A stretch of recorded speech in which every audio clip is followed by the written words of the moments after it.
വിശുദ്ധ ബൈബിളിനെ ആസ്പദമാക്കിക്കൊണ്ട് ഞങ്ങൾ സംപ്രേഷണം ചെയ്യുന്ന ഒരു ചാനലാണ് ബൈബിൾ വചനങ്ങൾ എന്ന ഈ ചാനലിൽ കൂടി വിശുദ്ധ ബൈബിളിലെ പഴയ നിയമത്തിലെ ഉൽപ്പത്തി പുസ്തകം മുതൽ പുതിയ നിയമത്തിലെ വെളിപാട് പുസ്തകം വരെയുള്ള എല്ലാ അധ്യായങ്ങളും ഞങ്ങൾ ഉൾക്കൊള്ളിക്കാൻ ശ്രമിക്കുകയാണ്. ഈ ദൈവവചന ഭാഗങ്ങൾ കേൾക്കുന്ന എല്ലാവരും ലോകത്തിന് ശാന്തിയും സമാധാനവും നന്മയും സന്തോഷവും ഉണ്ടാകാൻ വേണ്ടി എന്നോടൊപ്പം സന്ദർശിക്കുന്ന ദൈവത്തോട് പ്രാർത്ഥിക്കുക. അതോടൊപ്പം തന്നെ ഈ ചാനൽ കാണുന്ന എല്ലാവരും ഞങ്ങളുടെ ചാനൽ ഒന്ന് സബ്സ്ക്രൈബ് ചെയ്യുക. സബ്സ്ക്രൈബ് ചെയ്ത് താഴെ കാണുന്ന ബെൽ ഐക്കൺ കൂടി ക്ലിക്ക് ചെയ്ത് ഞങ്ങളുടെ എല്ലാ അധ്യായങ്ങളും നിങ്ങൾക്ക് ലഭിക്കുന്നത് പോലെ ഞങ്ങളോട് സഹകരിക്കുക. നിങ്ങൾ എവിടെയും പ്രാർത്ഥന നിർഭരമായ സഹകരണം തുടർന്നും സഭയെയും പ്രതീക്ഷിച്ചുകൊണ്ട് പുറപ്പാടിന്റെ പുസ്തകം 15-ാം അധ്യായം. മോശയുടെ കീർത്തനം. മോശയും ഇസ്രായേൽക്കാരും കർത്താവിനെ സ്തുതിച്ചുകൊണ്ട് ഈ ഗാനം ആലപിച്ചു. കർത്താവിനെ ഞാൻ പാടി സ്തുതിക്കും, എന്തെന്നാൽ അവിടുന്ന് മഹത്വപൂർണമായ വിജയം നേടി. കുതിരയെയും കുതിരക്കാരനെയും അവിടുന്ന് കടലിലെറിഞ്ഞു. കർത്താവ് എന്റെ ശക്തിയും സംരക്ഷകരുമാകുന്നു. അവിടുന്ന് എനിക്ക് രക്ഷയായി ഭവിച്ചിരിക്കുന്നു. അവിടുന്നാണ് എന്റെ ദൈവം, ഞാൻ അവിടുത്തെ സ്തുതിക്കും. അവിടുന്നാണ് എന്റെ പിതാവിന്റെ ദൈവം, ഞാൻ അവിടുത്തെ കീർത്തിക്കും. കർത്താവ് യോദ്ധാവാകുന്നു, കർത്താവ് എന്നാകുന്നു അവിടുത്തെ നാമം. ഫറവോയുടെ രഥങ്ങളെയും സൈന്യത്തെയും അവിടുന്ന് കടലിലാഴ്ത്തി. അവന്റെ ധീരരായ സൈന്യാധിപർ ചെങ്കടലിൽ മുങ്ങി മരിച്ചു. ആഴമേറിയ ജലം അവരെ മൂടി. അഗാധതയിലേക്ക് കല്ലുപോലെ അവർ താണു.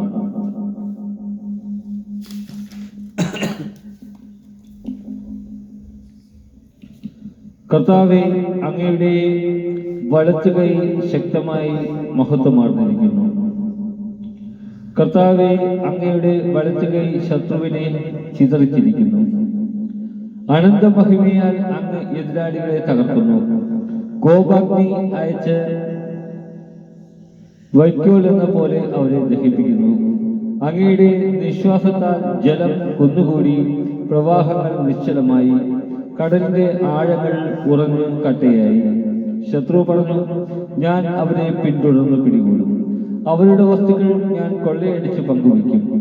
എന്റെ അഭിലാഷം ഞാൻ പൂർത്തിയാക്കും. ഞാൻ വാളൂരും, എന്റെ കരം അവരെ സംഹരിക്കും. നിന്റെ കാറ്റ് നീ വീശി, കടൽ അവരെ മൂടി. ഈയക്കട്ടകൾ പോലെ അവർ ആഴിയുടെ ആഴത്തിലേക്ക് താണു. കർത്താവേ, ദേവന്മാരിൽ അങ്ങേക്ക് തുല്യനായി ആരുണ്ട്? കർത്താവേ, വിശുദ്ധിയായ മഹത്വപൂർണനും ശക്തമായ പ്രവർത്തനങ്ങളിൽ ഭീതിതനും അത്ഭുതങ്ങൾ പ്രവർത്തിക്കുന്നവരുമായ അങ്ങേക്ക് തുല്യനായി ആരുണ്ട്? അങ്ങ് വലത്തുകൈ നീട്ടി ഭൂമി അവരെ വിഴുങ്ങി.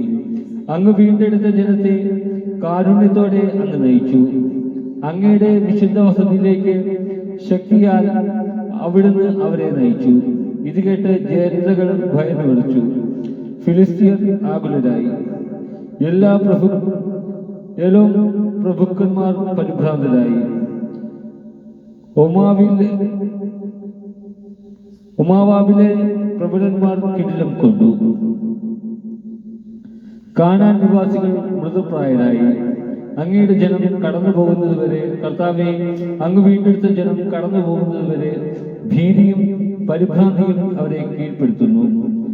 അങ്ങയുടെ കരത്തിന്റെ ശക്തി അവരെ ശിലാതുല്യം നിശ്ചലരാക്കുന്നു. കർത്താവെ, അങ്ങ് അവരെ കൊണ്ടുവന്ന് അങ്ങയുടെ വിശുദ്ധ മലയിൽ അങ്ങേക്ക് വസിക്കാനായി ഒരുക്കിയിരിക്കുന്ന സ്ഥലത്ത് അങ്ങയുടെ കരങ്ങൾ സ്ഥാപിച്ച വിശുദ്ധ മന്ദിരത്തിൽ അവരെ നട്ടുപിടിപ്പിക്കും. കർത്താവ് എന്നേക്കും രാജാവായിരിക്കും. ഫറവോയുടെ കുതിരകൾ തേരുകളോടും പടയാളികളോടും ഒന്നിച്ച് കടലിലേക്ക് ഇറങ്ങി ചെന്നപ്പോൾ കർത്താവ് കടൽ വെള്ളം അവരുടെ മേൽ തിരികെ പായിച്ചു. എന്നാൽ ഇസ്രായേൽ ജനം കടലിന്റെ നടുവേ വരണ്ട ഭൂമിയിലൂടെ കടന്നുപോയി. അപ്പോൾ പ്രവാചികയും അഹ്റോന്റെ സഹോദരിയുമായ മിരിയാം തപ്പ് കയ്യിലെടുത്തു. സ്ത്രീകളെല്ലാവരും തപ്പുകളെടുത്ത് നൃത്തം ചെയ്തുകൊണ്ട് അവളെ അനുഗമിച്ചു. മിരിയാം അവർക്ക് പാടിക്കൊടുത്തു, കർത്താവിനെ പാടി സ്തുതിക്കുവിൻ, എന്തെന്നാൽ അവിടുന്ന് മഹത്വപൂർണമായ വിജയം നേടിയിരിക്കുന്നു. കുതിരയെയും കുതിരക്കാരനെയും അവിടുന്ന് കടലിലെറിഞ്ഞു. മാറായിലെ ജലം. മോശ ഇസ്രായേൽക്കാരെ ചെങ്കടലിൽ നിന്ന് മുൻപോട്ട് നയിച്ചു. അവർ ഷൂർ മരുഭൂമിയിൽ പ്രവേശിച്ചു. മരുഭൂമിയിലൂടെ 3 ദിവസം യാത്ര ചെയ്തിട്ടും ഒരിടത്തും വെള്ളം കണ്ടെത്തിയില്ല. അവർ മാറ എന്ന സ്ഥലത്ത് വന്നു ചേർന്നു. അവിടുത്തെ വെള്ളം അവർക്ക് കുടിക്കാൻ കഴിഞ്ഞില്ല, അത് കയ്പുള്ളതായിരുന്നു. അക്കാരണത്താൽ ആ സ്ഥലത്തിന് മാറ എന്ന് പേര് നൽകപ്പെട്ടു. ജനം മോശയ്ക്കെതിരെ പിറുപിറുത്തു, ഞങ്ങൾ എന്തു കുടിക്കും? അവൻ കർത്താവിനെ വിളിച്ചപേക്ഷിച്ചു. അവിടുന്ന് അവന് ഒരു തടിക്കഷണം കാണിച്ചു കൊടുത്തു. അത് വെള്ളത്തിലിട്ടപ്പോൾ വെള്ളം മധുരിച്ചു. അവിടെ വെച്ച് അവിടുന്ന് അവർക്ക് ഒരു നിയമം നൽകി. അവിടുന്ന് അവരെ പരീക്ഷിച്ചു. അവിടുന്ന് അരുളി ചെയ്തു, നീ നിന്റെ ദൈവമായ കർത്താവിന്റെ സ്വരം ശ്രദ്ധാപൂർവം ശ്രവിക്കുകയും അവിടുത്തെ ദൃഷ്ടിയിൽ ശരിയായത് പ്രവർത്തിക്കുകയും അവിടുത്തെ കൽപ്പനകൾ അനുസരിക്കുകയും ചട്ടങ്ങൾ പാലിക്കുകയും ചെയ്താൽ ഞാൻ ഈജിപ്തുകാരുടെ മേൽ വരുത്തിയ മഹാമാരികളിലൊന്നും നിന്റെ മേൽ വരുത്തുകയില്ല. ഞാൻ നിന്നെ സുഖപ്പെടുത്തുന്ന കർത്താവാണ്. അതിനുശേഷം അവർ ഏലീം ദേശത്ത് വന്നു. അവിടെ 12 നീരുറവുകളും 70 ഈന്തപ്പനകളും ഉണ്ടായിരുന്നു. അവിടെ ജലാശയത്തിന് സമീപം അവർ പാളയമടിച്ചു. നമ്മുടെ കർത്താവേ, അഭിഷേക സ്തുതി.